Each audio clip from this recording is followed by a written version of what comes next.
So yun, ito good news sa lahat nating mga kababayan, ano? At siyempre sa mga batang may sakit, ha? Ito po kasi, mga kababayan, ito yung binuksan na pinasinayaan ng Pangulo noong July 24, mga kababayan. Ito, ayan babasahin ko lang Sa bawat batang galing dito, may bagong pag-asa sumisimbol para sa kanyang pamilya at para sa ating minamahal na bagong Pilipinas. Daba ng mga pasyente ang mas maayos at mas abot kayang serbisyo. Pangkalusugan sa Department of Health, Jose B. Lingad Children Medical Center sa DOH. Ang unang phase ng Clark Specialty Medical Center sa Pampanga na pinasinayaan ngayong araw noong July 24 ng ating Pangulong Bongbong Marcos. So kung makikita nyo po yan po yan. Nako mga kababayan, sabi ng mga DDS, wala daw ginagawa ang Pangulo. Ano ho ito mga kababayan?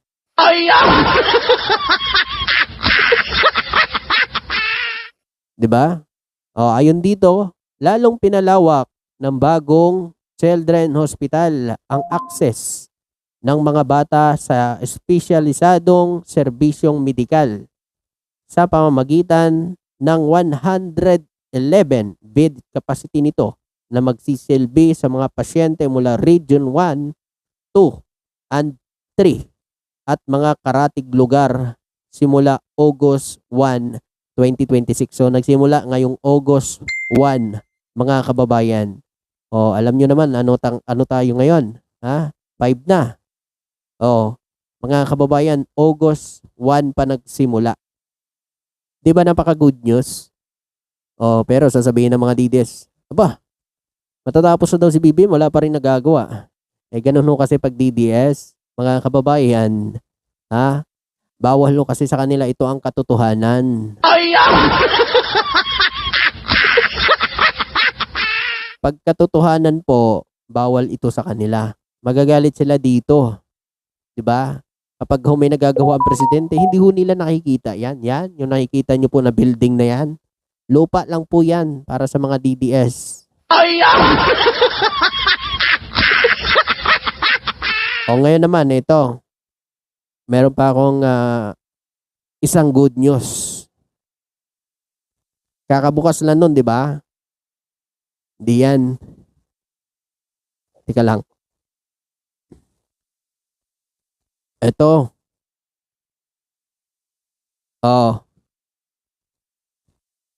Napaka good news. Matapos ang pagbukas ng Children Medical Center, 3 pang specialty center ang itatayo sa Pampanga. Ayan. Palakpakan naman natin.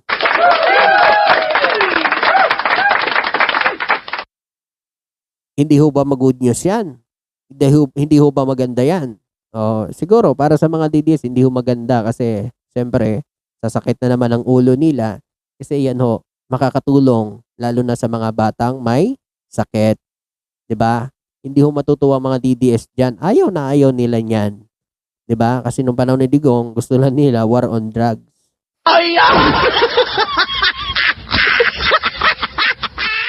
Patayan dito, patayan doon, gabi-gabi na lang, yon.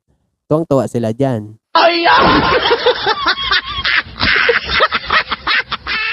Ito na nagliligtas ng buhay ng mga kabataan. Ayaw nila nito. Kasi nga ho, masama para sa kanila ito, mga kababayan. Pero, ito, napakalaking tulong nito. Lalo na sa mga magulang may sakit. Ang kakabukas lang po na Children Medical Center, zero balance billing yon.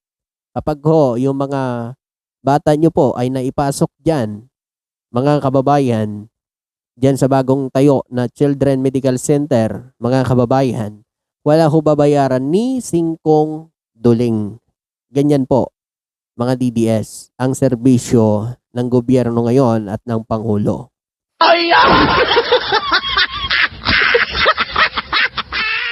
lalo-lalo na ho, magdadagdag pa ng 3. Naku, mga kababayan, talagang mag-aalboruto ho mga DDS nito. Ito, babasahin ko. Ayan, ayan, yan, yan. Sabi ho dito, good news. Inihayag ho ng Pangulong Marcos Jr. ang pagtatayo ng 3 pang specialty center, renal, cardiovascular, at cancer center sa loob ng Clark Multi-Specialty Medical Center sa complex sa Pampanga, kasunod ng pagbubukas ng Children Medical Center. Ang mga proyektong ito ay itatayo sa loob ng 5.7 hektaryang compound sa Clark Freeport soon at target na maging ganap na operasyon sa 2028 upang mapalapit ang dekalidad at libreng serbisyo medikal sa mga residente Central Luzon at Central at Northern Luzon. Wow, napakagaling naman. Palakpakan natin ang Pangulo. Siyempre.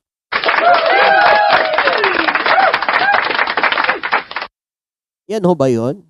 Yan ba yung sinasabi na walang nagagawa? O, di ba? O, good news yan. Di ba? Biruin nyo. Madadagdagan. O, yung isa, magiging 4 na kasi may daragdag na 3 pa. Hindi ho ba good news? Para sa mga DD siguro, bad news yan. 'Di ba? Kasi, biruin nyo, si BBM lang nakagawa niyan.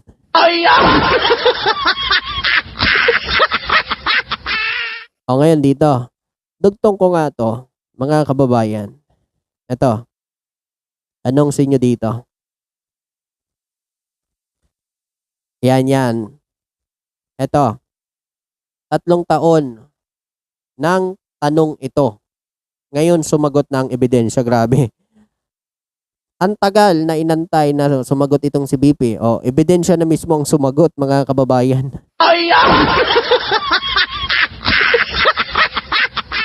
Hindi na po naantay yung sagot ni BP Sara Duterte dahil ayaw man sumagot.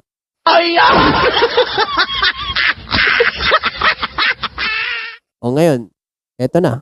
Ebidensya na mismo yung sumagot. Ayon dito, mga kababayan, simula pa noong 2023, tinatanong na ang confidential fund ni BP Sara Duterte. Ngayong 2026 na, nasa Senado na ang sagot at hindi maganda ang naging resulta. Yan ba naman biruin nyo, binili daw ng pagkain, binili daw ng gamot. Nung tinanong saan ang resibo, naku mga kababayan, wala ata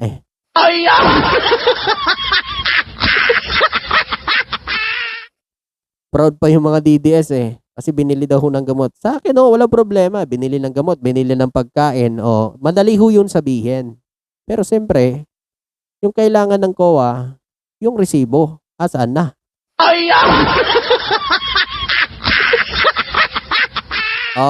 Ito pa, may pinapabalik pang 448 million. Mga kababayan. Asan na yan? 'Di ba? Balik niya yan. Pera ho ng taong bayan yan. Mga kababayan. Malamang, ibalik niya yan. Kayo, mga kababayan, siyempre, pa-share po ng video na ito, mga kababayan, para sa lahat ng mga kababayan natin. Thank you.